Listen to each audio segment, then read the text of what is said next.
Okay, magandang araw po sa lahat mga boss. Bakabag Kamiling Tarlac Project. Part 10.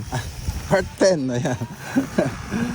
So ayan, deliver na po tayo ng mga materyales para sa ceiling. So pwede na po tayong mag-umpisa magkisame rito mga boss. So 134 square meter bungalow house, 2 bedrooms. Ito sa Bakabag.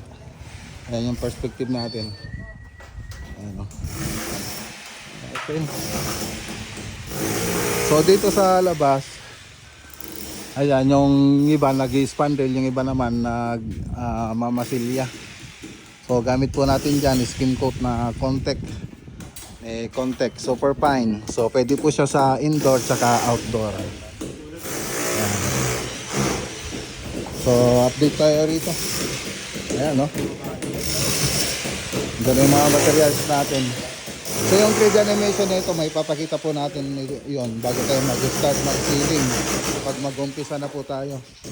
So ito po yung salas, ito po yung dining, tapos ito yung kusina natin, tapos master bedroom, ayan, ano na to, laundry, ayan, tsaka dirty kitchen and laundry, tapos lanay, ayan, lanay. Yung room 1. So nakapagmasilya na rin. Pati dito sa master bedroom. Ayan na po yung itsura niya. So libutin nga natin mga boss. Wala namang ulan. Makikita natin yung paligid na ito. Ano yung mga natapos natin. So dito may WPC pa po yan. Tapos dito yung concrete na lang. Tapos pipinturan po yan.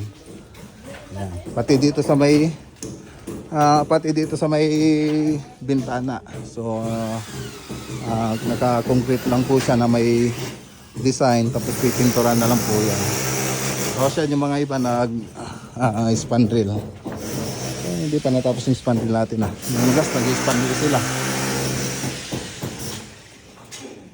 So ito na po yung sa may likod.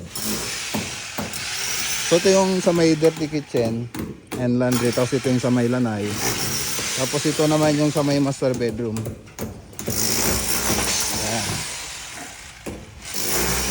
Tapos dito sa side, yan, nagmamasilya na rin po sila. Preparasyon bago magpintura. So wala pang spandrel ditong banda, pati bali nandun pa po sila sa kabilang gilid. Okay, so yan lang yung update natin dito sa Bakabag Kamiling Tarlac. So magandang araw po sa lahat at God bless.